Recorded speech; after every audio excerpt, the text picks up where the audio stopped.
I just fight real fighters. The truth is, these sports washing shady characters are paying you hundreds of millions of dollars to stop our fight from happening, and you're screwing over all your Mexican fans. Canelo Alvarez just shut down Jake Paul in a way only he can, and the internet is going wild. Jake, as usual, was hyping up a fight that was never even close to happening, trying to ride the wave of a non-existent showdown with Canelo. The truth is, Canelo's busy defending world titles, focusing on his career as one of boxing's greatest, not playing around with a YouTuber-turned-boxer who's still in the hobby stage. After Canelo's Instagram live video went viral, it became crystal clear to everyone. Jake Paul had once again created another fake headline. Barely a month into the new year, Jake had been touting a fight that was as real as a Hollywood blockbuster. He claimed he wanted to face Canelo in the ring, but in reality, the two never agreed to anything. And why would they? It'd be a joke of a payday for Canelo. Jake Paul versus Canelo Alvarez was allegedly set for May 3, 2025 at the T-Mobile Arena in Las Vegas. A date so absurdly convenient that even the universe had to roll its eyes. Cinco de Mayo weekend is sacred in boxing, usually reserved for genuine legends, not social media influencers with a knack for making noise. Jake seemed to think he was about to enter the arena with greatness, but Canelo never even bothered to send an RSVP.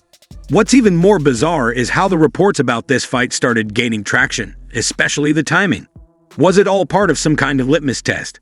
See how far these rumors could go before reality set in. The situation only got more curious when Netflix, seemingly new to the boxing world, stepped into the scene. They were throwing around figures, allegedly offering over $100 million to get Canelo in the ring. But where was this money even coming from? Was Netflix seriously planning to drop that much cash? Or was there some mystery billionaire or random Saudi investor behind the scenes? Ultimately, this whole spectacle, Jake's wild claims and the inflated numbers being reported, was nothing more than a well-marketed fantasy. Canelo, however, remains firmly focused on his actual goals, defending his legacy and continuing his reign as one of the greatest boxers of this generation, not indulging in the circus that Jake Paul has turned his boxing career into. Reporting of the information May 3rd coming out yesterday I don't think was coincidence, in the sense that perhaps there was a little litmus test being done. The entire situation seemed dubious, superfluous, and as authentic as a boxing masterclass taught by Jake Paul. The weight, the largest warning sign of all, then appeared. Canelo, a 168-pound super middleweight, had been decimating elite fighters in his classification for years. 200-pound cruiserweight Jake Paul has a stellar record of defeating MMA fighters and washed-up boxers. That's a 32-pound differential, which in boxing is like an elephant and its cheetah. Two completely different animals. Said it was all but done, right? How did it go from all but done to a change of heart? No, putting it out there to maybe try to get to see, how the public would react to it. Jake Paul either wanted Canelo to gain weight and become sluggish or thought he could convince the world that this fight was somehow fair. Either way, it reeked of desperation. But of course, the media circus loved it. Major outlets like ESPN, The Ring, and even Eddie Hearn started speculating that a fight was on the horizon. The one thing missing, however, was an official deal. No contracts, no official announcements, just a barrage of clickbait headlines fueling Jake's narrative. The fight was never real, but it worked in his favor, keeping his name in the headlines. Yet, cracks started to show. If Jake Paul truly believed this fight was happening, he was in deep denial. Canelo never took him seriously. Anytime Jake's name came up, Canelo didn't just dismiss it, he laughed. And not just a quick chuckle. It was the kind of laugh you give when a toddler challenges you to a push-up contest. The reality is, Canelo doesn't chase money by sharing the ring with social media stars. He's making $40 million plus per fight, fighting the light-level boxers. His name alone sells arenas and generates millions. Meanwhile, Jake needs big names like Canelo just to stay relevant. The fact that he has to constantly stir up this kind of drama shows how badly he craves attention. Canelo doesn't need this circus. He's focused on his legacy, not on playing games with internet personalities. Canelo, Jake Paul's made a lot of noise, especially last week. Do you take any notice of him? Who? Jake Paul. Do you take any notice of him? He said That 2 team. years. That team. This is where the Butterbean issue arises. Recall Butterbean, the popular novelty fighter who was adored by everybody until he was put to the test. In 2024, that's Jake Paul. The fantasy was destroyed when he stopped taking down former UFC grandpas. He lost to boxer Tommy Fury, who was his own size. No hype, my secret, us co-cold, and realism. Paul wasn't a danger if he wasn't untouchable. He was simply another man who used boxing. I'm thinking about is why you guys asking me for that especially fight. J-Paul, please guys. Canelo was out here negotiating a 4-fight mega deal with Riyadh, which promised greater bouts, more money, and more prestige than Jake Paul could provide. Canelo was really negotiating with Terence Crawford, while Jake was shouting over his phone about fantasy matchups. Arlo Inovic's legacy battles pivotal events in his career. Under this, you have Terence Crawford. I'm waiting on Canelo in September and going to shock the world in Riyadh season. So that tweet comes out, and immediately the thought is, holy shit, what the just happened? Because the previous offer was 3 fights for Canelo that apparently was done for, that he was washing away and rethinking because Turki was going to look to do other things because Canelo was supposedly going to fight Jake. Now it's 4 fights. While Jake Paul's staff was still busy creating the illusion 4 days before to the fight night, Canelo Alvarez nonchalantly went live on Instagram and put an end to everything. 12 words that instantly erased months of nonsense.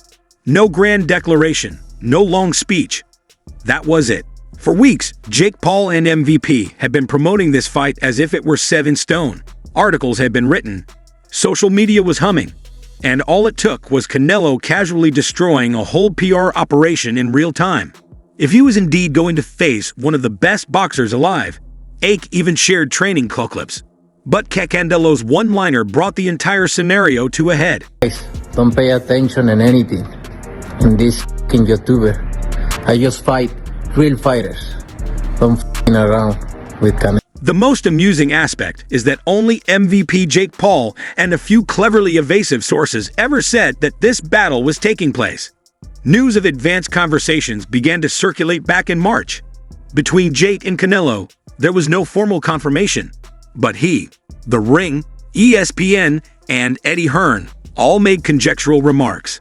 The people in Paul's tent were the only ones who took it as gospel. So we had a signed contract to fight. Here you can see Canelo's signature and my signature to the right, claiming he's not fighting YouTubers. Bullshit. Look at the poster. We were announcing Tuesday, February 11th, claiming he fights real fighters, but he's fighting Crawford, a 135-pound fighter, and running from a real fighter like David Benavidez. Just in case anyone still thought there was a chance for Jake Paul versus Canelo, Turki Alalshikh stepped in to put the final nail in the coffin. Jake's biggest problem. Turki despises crossover fights, and he's been open about it. When rumors of the fight started circulating, Turki didn't hesitate to shut them down. He retweeted a post from The Ring magazine. Yep, the one you own. Immediately dismissing the whole idea. Then, on February 8, 2025, just a day after Canelo humiliated Jake on Instagram, Turki made it even clearer. He posted a direct shot at influencer boxing, simply stating, Canelo fights real fighters. No room for misinterpretation, no ambiguity. It was a public reminder that Jake Paul was never part of the conversation, no matter how much noise he made. Money-hungry squirrel chasing your next nut. The truth is, these sports-washing shady characters are paying you hundreds of millions of dollars to stop our fight from happening because they couldn't fathom the fact that they can't create a bigger fight. And Jake Paul wasn't the only one involved. Turki, since he began investing heavily in boxing, Alalshikh has been working to save the sport from gimmicks and YouTube stunt matches. This season, Ryan has been assembling fantastic fight cards that people genuinely want to watch and signing real fighters. Potential showdown in May, Cinco de Mayo weekend. At the same time as all of this, there is great interest from Turki Alalshikh and Riyadh season to put on a Canelo Alvarez versus Terence Crawford fight. So these two conversations are happening somewhat in parallel. However, the opposition against Jake Paul didn't end there. Even TKO, the parent organization of the UFC and WWE, is opposed to working with him. Jake has alternated between insulting Dana White and attempting to land a UFC deal for years. He referred to himself as the savior of combat sports, attacked UFC stars, and disparaged fighter compensation. Two-faced, lying, fucking nut job. You know, and yeah. Me and Oscar are never gonna. But in January 2025, When Jake Paul was out here discussing how to make the greatest battles happen, he was not on their radar. TKO executives met with WWE President Nick Khan and Turkish Al-Sheikh Dana White in Riyadh. Jake Paul was not present because he was desired.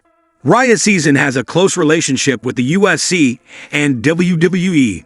They are growing internationally, forming significant alliances, and conducting business with those who truly manage the sport. Jake H's whole brand was founded on his attacks on Dana White in the UFC. Now that boxing is trending towards Saudi Arabia, he's seen that his antics don't affect the decision makers. Understanding is, as far as MVP is concerned, they didn't really care about the Terence Crawford fight. One fight's happening in May, one fight is scheduled to happen in September. I did get the impression, and this came to light last night, that let's just say the Riyadh Season side of things weren't too keen on the guy who they're about to